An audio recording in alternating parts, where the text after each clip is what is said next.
Hello and welcome back to Off the Post. In today's episode, I'll be discussing 3 reasons why Aston Villa need to win the Midlands Derby. But before that, as always, please like, comment, and subscribe. It's very much appreciated, and it goes a long way helping me build a small community on my channel. We've recently just hit 295 subscribers, and we're only 5 away from getting my main goal, 300. Let's go and smash it. Just want to say a massive thank you for the recent support on our most recent episodes, all the likes and comments on social media as well. Definitely go unnoticed, and yeah, let's get straight into the episode, shall we? Wolverhampton Wanderers take on Aston Villa at the weekend in a Midlands derby, okay? And for me, this is a massive fixture for both teams, okay? Wolverhampton Wanderers, if they want to even consider fighting to get out of relegation zones, they need all 3 points against Aston Villa. They're on 10 points at the moment, and it's looking more than likely that they are going to get relegated. They're sitting bottom of the Premier League in 20th, and for me, I think they are like, I want to say 80 points behind West Ham, who are in 18th. So from that point of view, even if they do get a win, it's consolation points at the moment, so they don't have the worst record in Premier League history, so they can almost beat Derby if you like. Because even if they do get a win, I can't see them, catching up to a Burnley or a West Ham either. And West Ham at the moment do look the most likely to get out of those relegation zones. It's a bit unfortunate because when you think about Wolverhampton Wanderers this season, they had a terrible start, and then it just got worse and worse from there. They couldn't find their feet in the Premier League. They couldn't catch up to nobody. They couldn't get results on the board.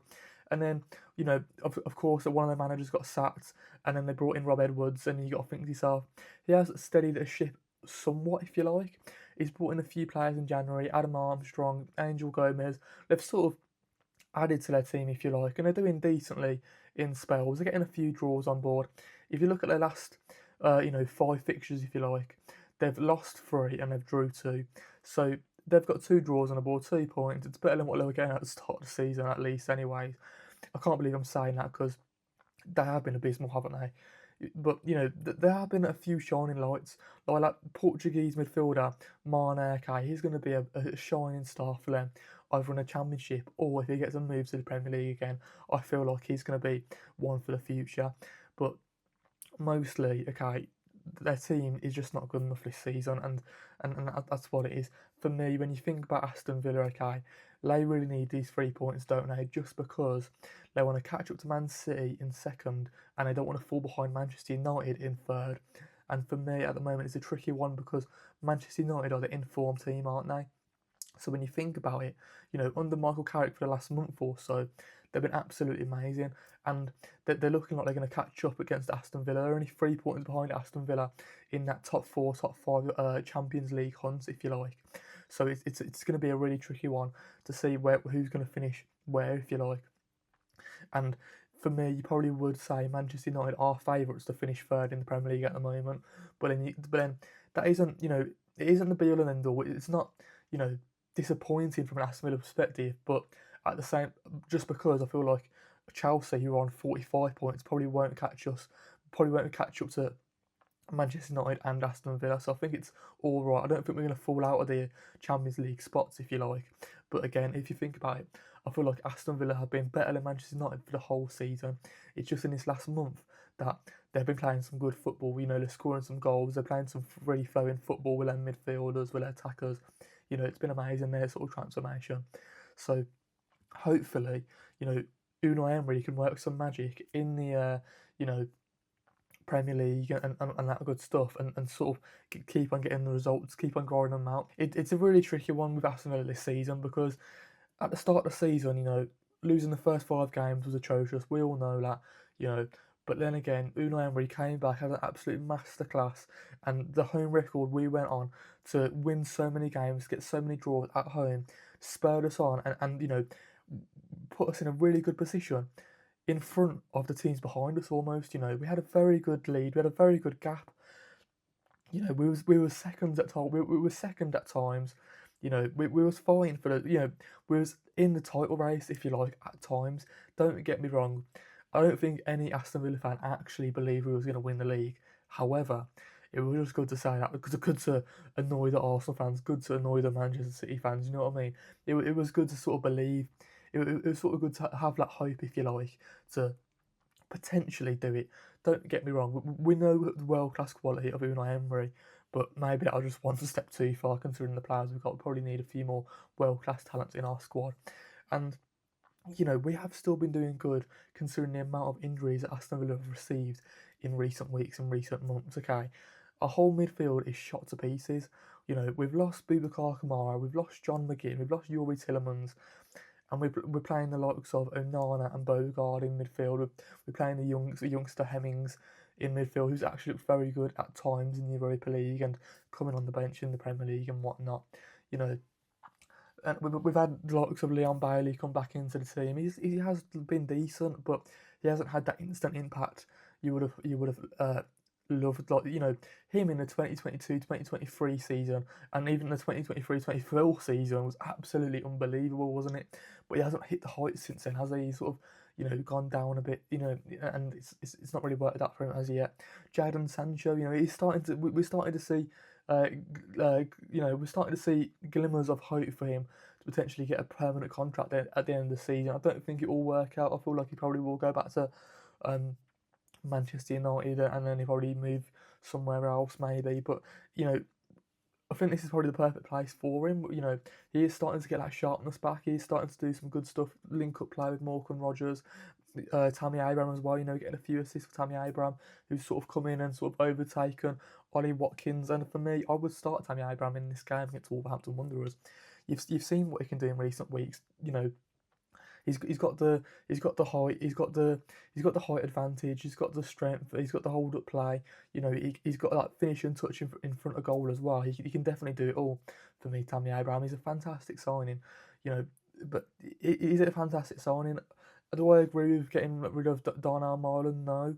You see he's lighting up for Roma in the Serie A. So from that point of view, I wouldn't have swapped them. I wouldn't have swapped them two. I just don't see how you can do that, especially when he was firing on all cylinders for Aston Villa this season. But let's take it back to the Aston Villa versus Wolves derby. Okay, for me, Aston Villa have got a terrible record at the Molineux. Okay, in recent years under Unai Emery. Okay, more often than not, we either draw or lose the games. Okay, at the Molineux. I can only remember winning probably once or twice in the past couple of seasons. So from that point of view, Unai Emery is a tough task on his hands. Okay, I even remember him losing a few times when he was at Arsenal back in the day. So it's a tricky place to come to for those rival teams. The Aston Villas, the Birminghams, the West Broms, etc., etc., etc.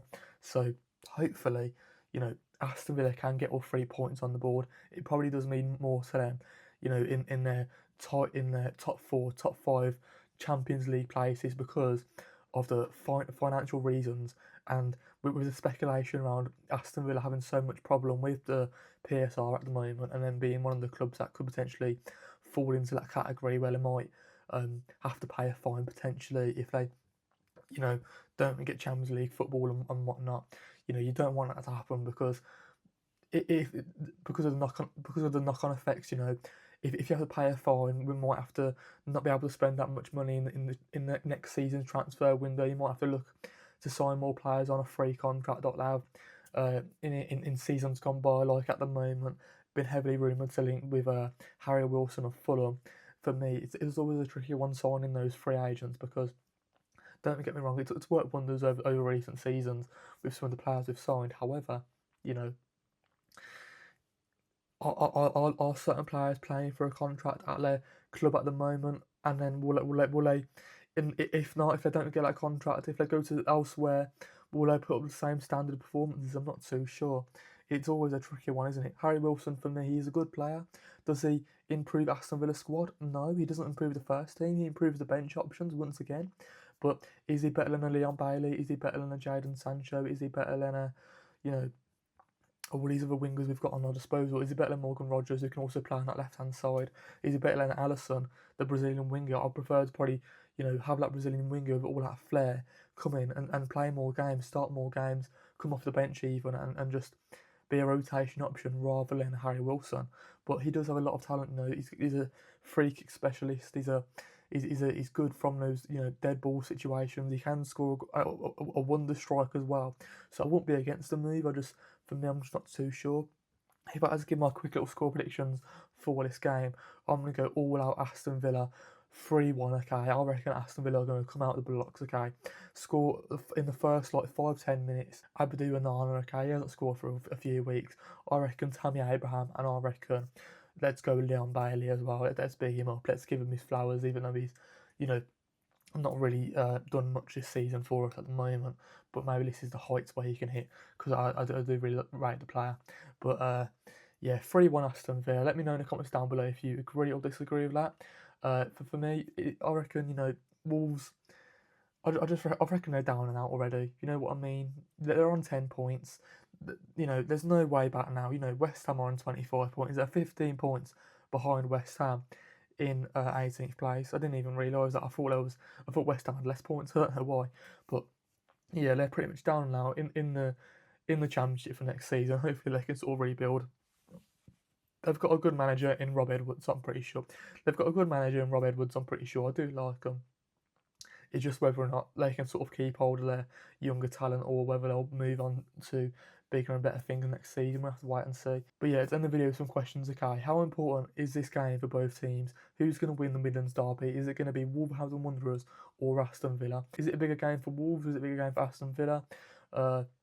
Can Aston Villa still finish in the top 5 this season, Champions League places? If they don't, what will it mean for PSR? Will they have to potentially pay a fine?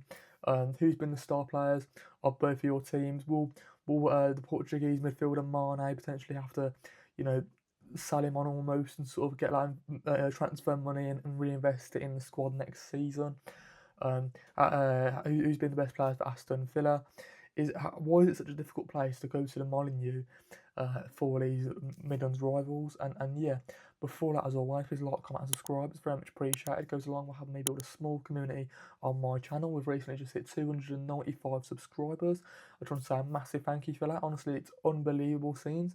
Just can't believe it. Can we get the 300? I'll be absolutely over the moon. Just want to say a massive thank you for the recent support on our most recent episodes. All the likes and the comments on social media as well. Definitely go unnoticed. And I really do hope you have a good rest of your day. And I'll see you guys in the next one. Peace out.